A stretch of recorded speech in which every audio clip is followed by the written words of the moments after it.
Hey everybody, thank you guys so much for joining us. We have a very special guest today. Hello, Dana. Hey, how's it going, Ryan? It's very good to see you again. You are with Ready at Dawn Studios. They are working on this game, The Order 1886. First off, we chatted with you guys last night. You have quite a few exciting things to say. Yeah, no, last night was great for us. Talk about the Lycan threat, man. We got to show that what was lurking behind the fog all the time was our Lycans, which was a pretty cool reveal for us. Cool. In our world, the Lycans are these kind of abomination of nature creatures that are very intelligent and super ferocious. So they're probably the most formidable opponent that the Knights will ever go up against. And previously, we haven't really seen that enemy behind the fog. You guys did a lot of stuff with the rebellion force, kind of this insurgence that's going on against the monarchy. So where was the origin of this sort of supernatural element to the story?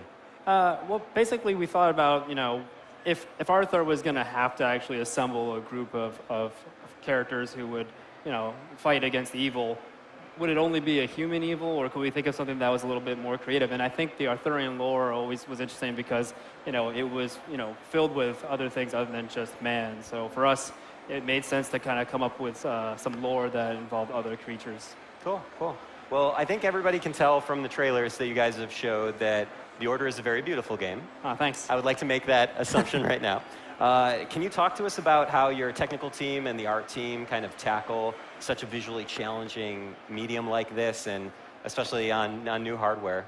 Yeah, I mean, on new hardware, there's always going to be some interesting challenges, but the PlayStation 4 is cool because the graphical power, the memory bandwidth that we have, all those things allow us to also be artistically very free. And when we set out to make The Order, we knew one of the things we wanted to do was really push the edge in terms of defining next-gen graphics. And so a lot of that involves new rendering techniques, lighting techniques. We use. Here we go. Oh, yeah, we can talk about it right now. Right, it's playing right there. We just missed it. It's short. That was a brief glimpse into the game. That was the teaser. Yeah, but I mean, we employ a lot of techniques that have been used for movies for a long time: performance capture, facial capture. But ours runs all in runtime. We don't have any pre-rendered movies. All the stuff that you're seeing there that looks like what you would traditionally see pre-rendered, that's all live. So I mean, that's a huge technical challenge. Yeah, I mean, you guys did all motion capture. So the things they were seeing in the teasers, the trailers that we've shown to the public, I mean, that stuff is motion captured. It has facial capture, voice capture. These are real actors. You guys aren't doing, CG, as you said, in this. I mean, that must have been kind of a big challenge. It's cool. I mean, it actually lends a huge amount of character and authenticity to, the character that you play. But it also brings a lot of gameplay challenges in that most people kind of feel like games that are very fluid looking in terms of motion capture performance on in-game animations are less responsive. So we run hundreds of animations simultaneously, and we've been very meticulous about making sure that none of those things sacrifice the playability of it and the responsiveness. So control is very much at the forefront of what we think is important, but at the same time trying to figure out how to merge that with fidelity. Awesome. What's it like? What's your reaction to working on PS4 and working with DualShock 4? I mean, how have you guys incorporated those new technologies into the game? So far, actually, it's been surprisingly good for us. So far, so good. I mean, I don't know how else to put it, actually. I think coming off of working on PlayStation Portable, I think we were really anticipating it being a much bigger hurdle than it is, but the dev kits are great. The debugging software so far has been better than anything we've ever seen. So it's been good. If people don't know, you guys worked on PSP games for quite a while. So you have a lot of experience with PlayStation platforms. This is kind of like a huge next-gen debut for you guys, which makes it all the more impressive because it looks really good. Thanks. Yeah, for us, I mean, internally, the leap felt like just gigantic. We were like, how are we going to do this? But, at the same time, we knew that in our hearts, we weren't just a one console developer. We had a lot of ideas. We're very passionate about console games, and I think we took it upon ourselves as a big challenge, and we put forth our best effort, and we're really proud of it.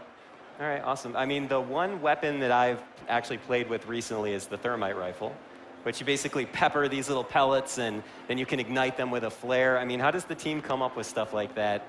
Seems a little sadistic. Seems a little harsh.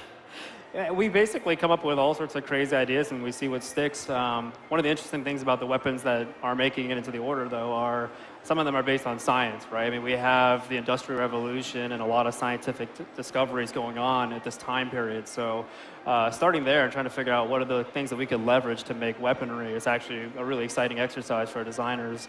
And then, of course, when we put, the power of PlayStation 4 tech behind it and art and effects and sound and make it amazing, it becomes something really gratifying. It's the full package, man. It's the full package. Oh, I love it.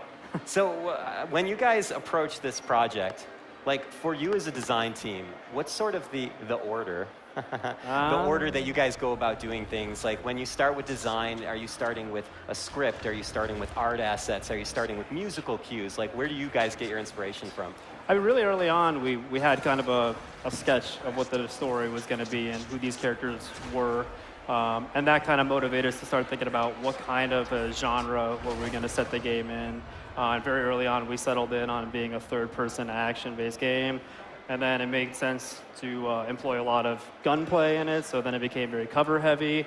And then the script was evolving simultaneously, and so it's this game of merging narrative with gameplay. And then eventually it starts clicking, and we realize this is very much a fusion of character work and narrative and gameplay. And so I think the seamlessness in our world. Oh, that was the thermite rifle, right? That was the thermite rifle, yeah. I missed it again! You missed that. I know. If they keep looping it, maybe we'll catch it eventually. So, yeah, one thing else I wanted to talk about with you guys was for your story. There's a lot of Arthurian lore, but you've kind of put a little twist on it. It's your own sort of interpretation. How did you guys create a balance between what's recognizable to us as a collective and then also what is new and what you guys own, like in terms of creative energy? I think it was really important for us to define our game and our story as its own, kind of its own thing. We didn't want to necessarily be held to everything that people knew about Arthurian lore, just verbatim. So we use that as the backstory for the characters, but setting it where it is and changing the history of the 1800s allows us to kind of create surprises and twists and things that people won't expect. And it was very important for us to make sure that it was a contemporary story that was very complex and layered and had very interesting characters, and wasn't something that people would just take it as it's going to be filled with knights and wizards and that kind of stuff. It's like, which are cool. Right, which are cool. Sure. We're changing your perception of what King Arthur and the Knights of the Round Table may have been and what they could have evolved into. So I just realized that during the course of this entire demo, we never really clarified that it's a third-person shooter until just like recently. It's so a my bad. third-person I should have explained. That's kind of interesting for me because the stuff that you guys worked on before is pretty different. I mean, it was still third-person content, right? But way different style of play. I mean, was that a challenge for your designers? Were you able to incorporate lessons that you guys learned from then and pulled it into this game? I mean, how'd that work for you? It's a challenge. I think for us, we have a lot of passionate developers who are, gamers first anyway, and we play a lot of games. And so for us to kind of figure out how to put together a shooter wasn't like this impossible task that's never been done before. What gets really interesting about it is what do we do that makes it our third-person shooter, and how do we take elements that we love from other genres, like God of War is very much a hack and slash type of game. We want to have elements in the Order 1886 that also leverage what we've learned from making those games as well. So I think people are going to be surprised and excited at the marriage of shooter and other elements that we have in store. Awesome. Dana, thank you so much, man. Really appreciate it. I think we actually have more Order content for everybody to check out. So thank you again for joining us. Enjoy the rest of your show. You too. And let's take a look at more Order content.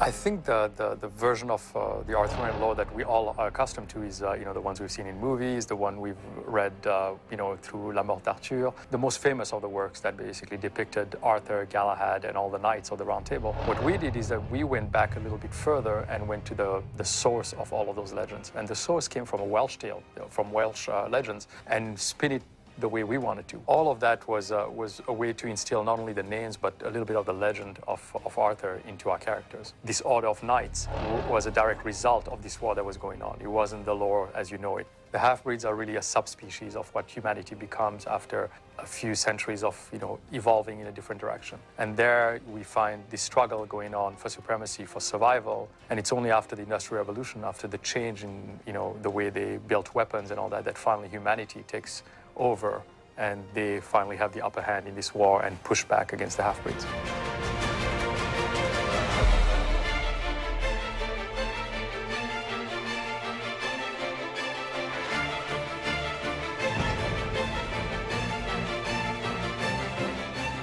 The IP really existed as a world, as a big, big story and a big arc. When we brought it to life through this game, we wanted to find out a good place to actually set this game, find a setting not only in history, but also a setting geographically in the world. London was the perfect place. London was this mix of everything that was happening post-Industrial Revolution. We wanted to depict London the way people knew London. But at the same time, when you look at that skyline, give it a twist by having those watchtowers up, in the skyline or having airships in the sky. At the same time as people would believe our London, they would also question it by seeing that imagery.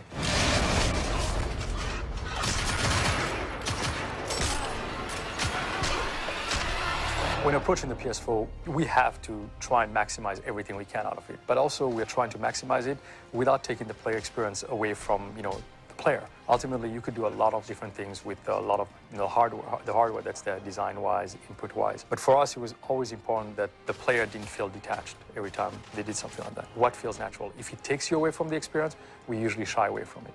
Of course, approaching a next-gen title, everybody has the dreams of what they want to do with it. We've talked about the filmic aspect of the game. We've showed it with the trailer. That was our way of telling the world and the players, like, hey, here's our vision of next gen. Here's our vision of what the Order is going to be, and here's our vision of what PS4 is going to basically be able to do. And we can't wait for the players to play this.